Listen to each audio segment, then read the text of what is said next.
ICC চাইলেই আমাদেরকে ban করে দিতে পারবে না। আইসিসি চাইলেই আমাদেরকে ব্যান করে দিতে পারবে না। তামিম ইকবাল যেটা বলেছে সেটা ডাহা একটা মিথ্যা কথা, জাস্ট বাংলাদেশের মধ্যে একটা বিভ্রান্তি তৈরি করা।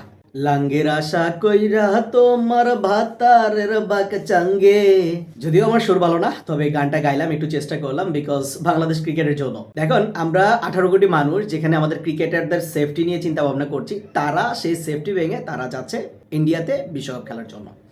কারণটা কি? ওই যে টাকা পাবে মাস শেষে। এখন বাই চান্স যদি আইসিসি থেকে আসলে বাংলাদেশকে যদি বাধ্য করা হয় ইন্ডিয়াতে খেলতেই হবে, বাংলাদেশ যদি আবার ওয়াক ওভার করে, তাহলে তো এই মাল্লুটা ঢুকবে না। তো এই জন্যই বললাম লাঙ্গের আশা কইরা তোমার ভাতারের বাক চাঙ্গে। সো আমরা বাঙালিরা চেষ্টা করি কিভাবে আমাদের ক্রিকেটারদেরকে সেফ রাখা যায় এবং তাদেরকে কিভাবে সেফটি দেওয়া যায়, আর তারা চিন্তা করে কিভাবে ইন্ডিয়ার দালালি করা যায়। তামিম ইকবাল একটা বিবৃতি দিলেন, তিনি বললেন যে আসলে যা করছি আমরা সব বাংলাদেশের ক্রিকেটের বিপক্ষে। আবার আমাদের আমিনুল ইসলাম বুলবুল সাহেব কি বললেন যে তামিম ইকবাল বলেছে আইসিসির 90% ইনকাম থেকে আমরা বেতন পাই। আর বুলবুল ভাই কি বলছে যে বাংলাদেশের এখান থেকে তারা 30% ট্যাক্স নিয়ে আইসিসি চলে। কোনটা সত্যি? সত্যি ওইটাই বুলবুল ভাই যেটা বলেছে। এবং তামিম ইকবাল যেটা বলেছে সেটা ডাহা একটা মিথ্যা কথা, জাস্ট বাংলাদেশের মধ্যে একটা বিভ্রান্তি তৈরি করা এবং দর্শকদেরকে যেন আসলে ক্রিকেটারদের সাথে কীভাবে বিভক্তি করা যায় সেটাই আসলে করেছেন।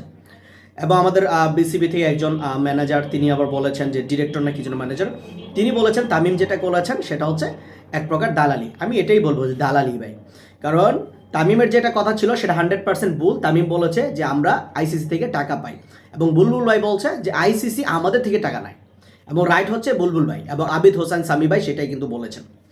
তো তামিম ইকবাল যেটা আসলে করেছেন, আসলে তামিম ইকবালের কাছে এটা এক্সপেক্টেড ছিল না, এবং আমি কখনোই আশা করিনি যে তামিম ইকবাল এরকম একটা কথা বলবেন। একটা জিনিস দেখেন, মুস্তাফিজকে যখন নিষিদ্ধ করা হলো, মুস্তাফিজকে যখন বলা হলো যে আইপিএলে নেওয়া হলো না, তোমাদের বাংলাদেশের ক্রিকেটাররা কিন্তু একজনও মুখ খোলে নাই কেন? কারণ ওই যে যতই উপরে উপরে বলুক মুস্তাফিজ 9 কোটি টাকা পাচ্ছে, আরে এটা তো আমাদের ছেলেরা না, ভিতরে মনে করেন আগুন জ্বলে পড়ে ছাই হয়ে যাচ্ছিল একজনের। তো যখন মুস্তাফিজ আসলে নিষিদ্ধ হলো বা বললো যে মুস্তাফিজকে নিবে না, তখন অনেক বেশি খুশি হয়ে গিয়েছে তারা, আরে মুস্তাফিজ যাচ্ছে না, টাকা তো পাচ্ছে না, খুশি।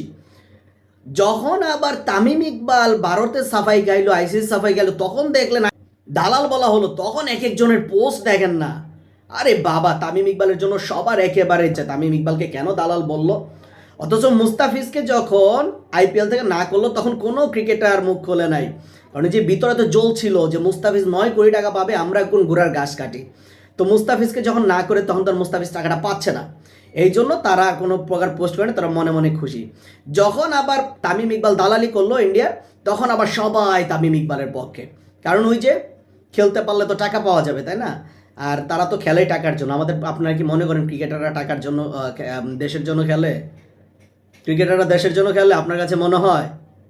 সবাই টাকার জন্য খেলে, সবাই, ম্যাক্সিমাম গুলাই টাকার জন্য খেলে, বুঝছেন? তামিম ইকবাল যেটা বলেছে, আমি তামিম ইকবালের নতুন বক্ত হওয়া সত্ত্বেও আমি বলবো যে তামিম ইকবাল যেটা করেছে দালালি করেছে ইন্ডিয়ার।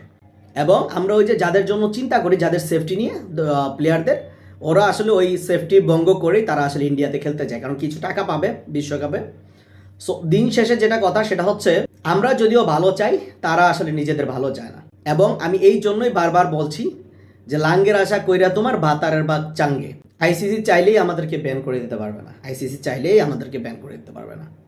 ইন্ডিয়ার ওই উগ্র যারা রয়েছে তারা যে আসলে হুমকি দিয়েছে, এটা তো প্রমাণ সহ আইসিসির কাছে পাঠানোই হয়েছে। আমরা তো এরকম মিথ্যা ব্লেম দিচ্ছি না তাদেরকে, যেরকম বলে নাই তারপর আমরা বলছি আমাদেরকে এরকম হুমকি দিচ্ছে। প্রতিটা রেকর্ড আইসিসিতে পাঠানো হয়েছে।